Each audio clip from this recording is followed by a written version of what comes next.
கிடையாது. சலாமுன் அலைக்கும், உங்கள் மீது சாந்தி உண்டாகட்டுமாக சொல்லி அவங்க மாதிரி கெட்ட செயலில் ஈடுபடுறவங்களை பார்த்தா கூட அவங்களுக்கு அதை சொல்லுங்க அப்படின்னு அல்லாஹ் சொல்லி காட்டுகிறான் 28வது சூறாவுல 55வது வசனத்துல. அதனால இந்த சலாம் சொல்லுவது என்பது முஸ்லிம்களுக்கு மட்டும் உரியதுன்னு நம்ம தப்பா வழங்கி இருக்கிறோம்ல, அது மாறணும். இன்னும் சொல்ல போனால் இந்த சலாம்ல ஒரு பெரிய பஞ்சாயத்து என்னன்னு கேட்டா, அது அந்த சொல்லு வராது. முஸ்லிம் அல்லாத மக்களுக்கு சொல்ல ரொம்ப கஷ்டமா இருக்கும். அப்ப அதுக்கு என்ன காரணம்னா, நம்ம அஸ்ஸலாமு அலைக்கும் இப்படி அழுத்தம் திருத்தமா சொல்லும் பொழுது அலைக்கும் முஸ்ஸலாம் அவனை அழுத்தம் திருத்தமா சொன்னா அது அவனுக்கு கஷ்டமா இருக்கு. இந்த வணக்கங்கிறது ஈஸியா இருக்குல்ல, நமஸ்காரம் நமஸ்தே இது ஈஸியா இருக்கிற மாதிரி அலைக்கும் முஸ்ஸலாம்ங்கிறது என்னவா இல்ல, ஈஸியானதா இல்ல. அது ஒரு காரணம். நம்ம என்னத்துல அஸ்ஸலாமு அலைக்கின்றாலே அவன் ஒழுங்கா பதில் சொல்லணுமே. அதுக்கு என்ன இருக்கு மார்க்கத்துல, அஸ்ஸலாமு அலைக்கும்ங்கிறத பல விதங்களில் சொல்லலாம். ஆனா நம்ம ஒரு விதத்தை மட்டும்தான் விளங்கி வச்சிருக்கிறோம். அது ஒண்ணுதான் சொல்லணும் அப்படின்னு நம்ம எல்லாருமே அப்படி விளங்கி. இந்த வணக்கங்கிறது ஈஸியா இருக்குல்ல, நமஸ்காரம் நமஸ்தே இது ஈஸியா இருக்கிற மாதிரி அலைக்கும் முஸ்ஸலாம்ங்கிறது என்னவா இல்ல, ஈஸியானதா இல்ல. அது ஒரு காரணம். நம்ம என்னத்துல அஸ்ஸலாமு அலைக்கின்றாலே அவன் ஒழுங்கா பதில் சொல்லணுமே. அதுக்கு என்ன இருக்கு மார்க்கத்துல, அஸ்ஸலாமு அலைக்கும்ங்கிறத பல விதங்களில் சொல்லலாம். ஆனா நம்ம ஒரு விதத்தை மட்டும்தான் விளங்கி வச்சிருக்கிறோம். அது ஒண்ணுதான் சொல்லணும் அப்படின்னு நம்ம எல்லாருமே அப்படி விளங்கி வச்சிருக்கிறோம். யாரை கண்டாலும் என்ன செய்யறோம், அஸ்ஸலாமு அலைக்கும் தான் சொல்லணும். அப்படி ஒண்ணும் கிடையாது. அஸ்ஸலாமு அலைக்கும்ல எப்படி எல்லாம் சொல்லலாம்னு கேட்டா, அஸ்ஸலாமு அலைக்கும்னு சொல்லலாம், அஸ்ங்கிறத விட்டுட்டு சலாமுன் அலைக்கும் சொல்லலாம், அஸ்ஸலாமு அலைக்கன்னு சொல்லலாம், சலாமுன் அலைக்கன்னு சொல்லலாம். அதெல்லாம் ரொம்ப கஷ்டமா இருக்குன்னு கேட்டா வெறும் சலாம்னு சொல்லலாம். எப்படி சொல்லலாம் பாக்குறீங்க, சலாம் அப்படி சொல்லுங்க, இது சொல்ல முடியாது. அவன் திருப்பி சலாம் சொல்ல முடியாதா? நீங்க எதை பரப்புங்க, அஸ்ஸலாமு அலைக்கும் பெரிய இலக்கண ரீதியா நீங்க பரப்புறதுக்கு உங்களுக்கு கஷ்டமா இருந்தால், அவர்களுக்கு அது சிரமமா இருக்கும் தெரிந்தால் நீங்க என்ன செய்ய, சலாம், அவர் வணக்கம் பாருல சலாம் அப்படின்னு சொல்லுங்க. அஸ்ஸலாமு அலைக்கும் சொல்லாம அவர் என்ன செய்வார், சலாம் பாரு, சலாம் சலாம் சலாம் அப்படி பதில் இப்படி பழகிட்டீங்கன்னு சொன்னா, நம்மளும் உங்களுக்கு அஸ்ஸலாமு அலைக்கும் தான், அவங்களுக்கு சலாம்னு போங்க. நம்மளும் உங்களுக்கு உள்ளே சலாம்னு சொல்லி பழவுங்க. நம்ம ஆளுக்களை பதில் சொல்ல முடியாம போறான், ஏன் தலையாட்டிட்டு போறான், அலைக்கும் சலாம் சொல்ல தெரியல. அஸ்ஸலாமு அலைக்கும் காரணம் என்ன, அந்த வார்த்தையை அவனுக்கு உச்சரிக்க கஷ்டமா இருக்கிறது. அவனுக்கு எல்லாம் யூஸ் ஆகுறதுக்கு எது வசதியா இருக்கு, நீ அஸ்ஸலாமு அலைக்கும் தான் வெறும் சலாம்னு சொல்லிட்டு போப்பா. இது நானா சொல்லல, குர்ஆன்ல பாருங்க அல்லாஹ் சொல்லி காட்டுறான். 10வது சூறாவை எடுங்க, 10வது அத்தியாயத்தில் 10வது வசனம். தஅவாஹும் ஃபீஹா சுப்ஹானக்கல்லாஹும்ம வ தஹியத்துஹும் ஃபீஹா சலாம். சொர்க்கவாசிகள் என்ன செய்வாங்கன்னு கேட்டா, இறைவனை எப்படி புகழ்வார்கள் என்றால் சுப்ஹானக்கல்லாஹும்ம என்று அல்லாஹ்வை இறைவா நீ தூயவன் என்று புகழ்வார்கள். வ தஹியத்துஹும் ஃபீஹா சலாம், தங்களுக்குள்ளே அவர்கள் முகமன் எப்படி கூறுவார்கள் என்றால் சலாம். சொர்க்கவாசிகள், சொர்க்கத்தில் நம்ம ஒருத்தர் பார்ப்போமே, அங்க என்ன சலாம் சொல்லுவோம்னா ஷார்ட்டான சலாம் தான், சலாம் சலாம். அங்க என்ன சொல்லுவோமா, அல்லாஹ் குர்ஆன்ல சொல்றான், நானா சொல்றேன். பார்த்தா நீங்க அஸ்ஸலாமு அலைக்கும் பழகி போனதுனால ஒரு மாதிரியா உங்களுக்கு தெரிகிறது. அல்லாஹ் குர்ஆன்ல என்ன செய்யறான், 10வது அத்தியாயத்துல 10வது வசனத்தில் இப்படி சொல்லி காட்டுகிறான். அதே மாதிரி இப்ராஹிம் நபி இடத்துல மலக்குகள்லாம் வர்றாங்க. எதுக்கு வர்றாங்க, வானவர்கள் வர்றாங்க. அந்த லூத் நபி சமுதாயத்தை அழிப்பதற்காக வரும் பொழுது இப்ராஹிம் நபியை பார்த்து அவங்களுக்கு புள்ள, ஒரு ஆம்பளை புள்ள பிறக்கிற ஒரு நற்செய்தி சொல்வதற்காக வர்றாங்க.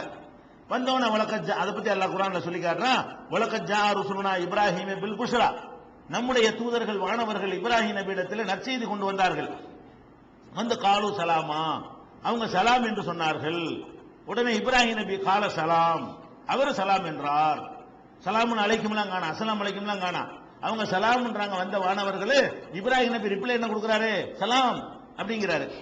இது 11வது அத்தியாயத்தில் 69வது வசனத்திலையும் 51வது அத்தியாயத்தில் 25வது வசனத்திலையும் இப்படித்தான் இப்ராஹிம் நபி சலாம் சொன்னாங்க. வாப்பாக்க சலாமுன் அலைக்கின்றார், அதுவும் சொல்லலாம். இந்த மலக்குகள் பேசும்போது இருக்கிறாங்க வெறும் சலாம் சலாம் சொன்னா அவங்களும் சலாம் தான் சொல்றாங்க, இவரும் சலாம் தான் சொல்றாரு. அப்ப அந்த மாதிரியும் சொல்லி காட்டிக்கலாம். அதே மாதிரி சொர்க்கத்தில் உள்ளதை பத்தி அல்லாஹ் சொல்லும்போது இன்னொரு வசனம் சொல்லுகிறான், உதுகில் அல்லதீன ஆமனு அமிலு சாலிஹாத், நம்பிக்கை கொண்டு நல்லறம் செய்தவர்கள் ஜன்னாத்தின் சொர்க்க சோலைகளிலே நுழைக்கப்படுவார்கள், செலுத்தப்படுவார்கள். தஜ்ரி மின் தஹ்தியல் அன்ஹார், அதன் கீழே நதிகள் ஓடிக்கொண்டே இருக்கும். ஹாலிதீன ஃபீஹா, அதுல என்றென்றும் அவர்கள் நிரந்தரமாக இருப்பார்கள். தஹியத்துஹும் ஃபீஹா சலாம், அங்கே அவர்கள் ஒருத்தரை ஒருத்தர் சந்திக்கும் பொழுது சொல்லக்கூடிய முகமன் சலாம் என்பதுதான். இது 14வது சூறாவுல 23வது வசனத்தில் இருக்கிறது. அது மாதிரி அஸ்ஸலாமு அலைக்கும் இல்லாம வெறும் சலாமுன் அலைக்கும்னு சொல்லலாமா? சலாம் அலைக்கும், அஸ்ஸலாமு அலைக்கும் சொல்றது வரல என்று சொன்னா சலாம் அலைக்கும், அலைக்கும் சலாம் அப்படி சொல்லலாமான்னு கேட்டா அப்படியும் சொல்லலாம். அது எங்க இருக்குது? 6வது சூராவுல 54வது வசனத்தை எடுத்து பாருங்க. ஒய்தாஜா கல்லதீன யூமினூன பி ஆயாத்தினா, நம்முடைய வசனங்களை நம்பிக்கை கொள்ளக்கூடிய முஸ்லிம்கள் மூமின்கள் நபியை உங்களிடத்தில் வருவார்களே ஆனால் ஃபக்குல் சலாமுன் அலைக்கும், சலாம் அலைக்கும் என்று சொல்லுங்கள். அஸ்ஸலாமு அல்லாஹ் சொல்லல, ஃபக்குல் சலாமுன் அலைக்கும், சலாமுன் அலைக்கும் என்று சொல்லுங்கள் என்று 6வது சூராவுல 54வது வசனத்தில் இருக்கிறத பார்க்கிறோம். அதனால இந்த மாதிரி எல்லாம் சலாம் சொல்வது ரொம்ப லேசு. நீங்க பிற மதத்தவர்களுக்கு ஏற்றவாறெல்லாம் சுருக்கிலாம் சொல்லிக்கலாங்கிற. நம்ம ரொம்ப அழுத்தம் திருத்தமா அந்த மாதிரி உச்சரிப்புகள்லாம் சொல்லும் பொழுதுதான் அவனுக்கு இந்த ஐனே வர. அஸ்ஸலாமு அலைக்கும் ஐன் எப்படி வரும்? ஏன் நல்ல தனதா இருந்துவான், அந்த ஐனுங்கிற ஒரு டைப்பா இருக்குமா இல்லையா? அப்ப அதெல்லாம் இல்லாம சொல்ல நம்ம நினைத்தோம் என்று சொன்னால் என்ன செய்யலாம்? சலாம் சலாம் சலாம் சலாம் தான் பரவலாமே, இது ரொம்ப ஈஸியா இருக்குமே. அப்ப அந்த மாதிரியான ஒரு வழிமுறையும் நமக்கு மார்க்கத்துல சொல்லப்பட்டிருக்கிறத பார்க்கிறோம். அதே மாதிரி 13:24 சலாமுன் அலைக்கும் என்று சொல்வதற்கு குர்ஆன்ல ஆதாரம் இருக்கிறது. 16:32 சலாமுன் அலைஹிம் அப்படி சொல்றதுக்கு ஆதாரம் இருக்கிறது.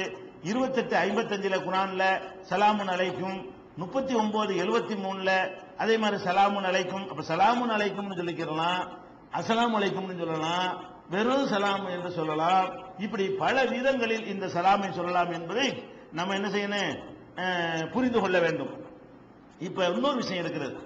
இந்த முகமன் கூறுவதில் எப்படி தனித்து விளங்குது? தெரிஞ்சவர் தெரியாதவர் என்கிற விதத்தில் தனித்து விளங்குகிறது. அதுல மட்டும் தனிச்சு விளங்கல, இன்னொன்னுலையும் தனிச்சு விளங்குறது. என்னது? இஸ்லாம் சொல்லக்கூடிய இந்த முகமனை சாதி மதம் மொழி இனம் எல்லாத்தையும் கடந்து எல்லா நேரங்கள்லையும் எல்லாரும் எல்லாருக்கும் சொல்ல முடியும்.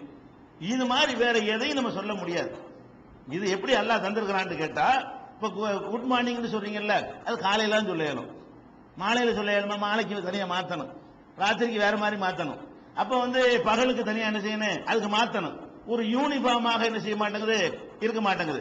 ஒரு முகமன் சொல்லக்கூடியது குழந்தைகள் வரைக்கும் சொல்ற மாதிரி என்ன செய்யணும்? எளிமையானதாக இருக்கணும்.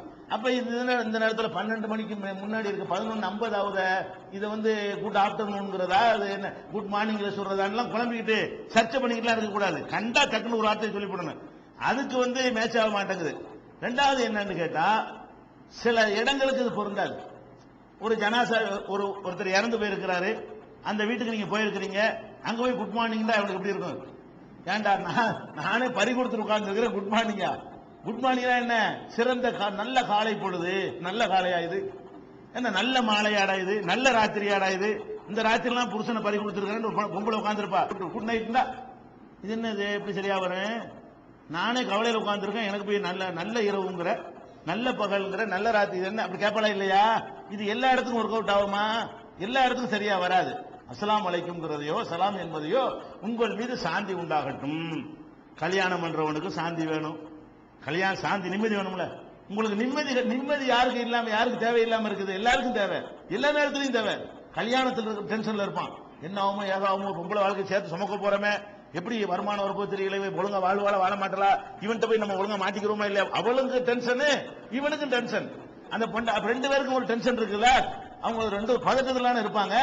அவங்களுக்கு என்ன தேவை இருக்குது? சலாம் தேவை இருக்குது. உங்கள் மீது சாந்தி உண்டாகட்டும் இருக்கா இல்லையா? அதே மாதிரி ஒரு கவலையில் இருக்கிறாங்க, போயிட்டாரா, அடுத்து என்ன ஒரு புருஷன் போயிட்டாரு, நம்ம எப்படி வாழ்றது, சாப்பாட்டுக்கு என்ன செய்யறது, என்ன ஆகுமோ, எதிர்காலம் என்ன ஆகுமோ தெரியலையே அப்படின்னு அவ கவலைப்பட்டு இருப்பா. அஸ்ஸலாமு அலைக்கும், உங்களுக்கு சாந்தி உண்டாகட்டும், எல்லாம் நிம்மதி உண்டாகட்டும்ங்க. அப்ப நிம்மதிங்கிற இந்த தேர்ந்தெடுத்துக்கிற சொல்லு இருக்கு பாத்தீங்களா, எவ்வளவு கருத்தாளமானது பாத்தீங்களா? கடை ஆரம்பிச்சிருக்கிறானா அஸ்ஸலாமு அலைக்கும். நோயாளி ஆஸ்பத்திரிக்கு போறீங்க, ஆஸ்பத்திரியில் கிடக்கிறான், அவன் பேர் குட் மார்னிங் கோவம் வருமா இல்லையா? அஸ்ஸலாமு அலைக்கும், உங்கள் மீது சாந்தி உண்டாகட்டும். ஒரு மருந்து மாதிரி இருக்குதுங்களா, எல்லாத்துக்கும் ஒத்தனை கொடுக்குற சொல்லு. இப்படிப்பட்ட சொல்லு இஸ்லாம் தேர்ந்தெடுத்து பாருங்க. இது அல்லாஹ்வுடைய மார்க்கமா இருக்கிறதுனால தான் எங்கேயும் எப்போதும் யாருக்கும் சொல்லலாம், எந்த வேறுபாடும் இல்லாம சொல்லலாம். மகா கெட்டவனா இருக்கிறான், குடிகார பயலா இருக்கிறான், அஸ்ஸலாமு அலைக்கும் நிம்மதி வேணா குடியை விட்டுவான்னு அர்த்தமாகுதுல. நீ குடியை விட்டு நல்லவனா இருன்னு அர்த்தம் இருக்கு. ஒரு குடிகாரனை பார்த்து அஸ்ஸலாமு அலைக்கும்னா என்ன அர்த்தம்? உன் மீது சாந்தி உண்டாகட்டும். இப்ப சாந்தி இல்லாம அலமோதிக்கிட்டு குடிச்சிட்டு திரியிற, அல்லாஹ் உனக்கு சாந்தியை தந்து நல்ல புத்தியை தரட்டும் அர்த்தமாயிருதா இல்லையா? அவனுக்கு சொன்னீங்கன்னா அந்த அர்த்தமாயிடுது. ஒருத்தன் வழிகட்ட கொள்கையில் இருக்கிறான், அவனுக்கு அஸ்ஸலாமு அலைக்கும்ங்கறிய, உனக்கு சாந்தி வரட்டுப்பா, அந்த கெட்ட கொள்கையெல்லாம் விட்டு நல்ல கொள்கைக்கு வந்து நிம்மதியா இருந்த அர்த்தம் தானே. யாருக்கு சொன்னாலும் அதுக்கு தகுந்த அர்த்தம் வந்துருது. சாந்தி நிம்மதிக்கு என்ன அர்த்தம் வரும்னா, அவனுக்கு எது நிம்மதியோ, ஒரு தவறான கடவுள் நம்பிக்கையில தப்பான நம்பிக்கை வச்சிருக்கிறாரு, அவருக்கு போய் அஸ்ஸலாமு அலைக்கும்ங்கறிய, ஒழுங்கா கடவுளை புரிஞ்சிட்டு வாப்பான்னு அர்த்தம் இருக்கு. அதுக்கு உனக்கு கடவுள் உனக்கு உதவி செய்யட்டும். அப்ப அஸ்ஸலாமு அலைக்கும்ங்கிறது வந்து எந்த இடத்துல சொல்றீங்களோ அதுக்கு ஏற்றவாறு அர்த்தம் மாறிக்கிறது.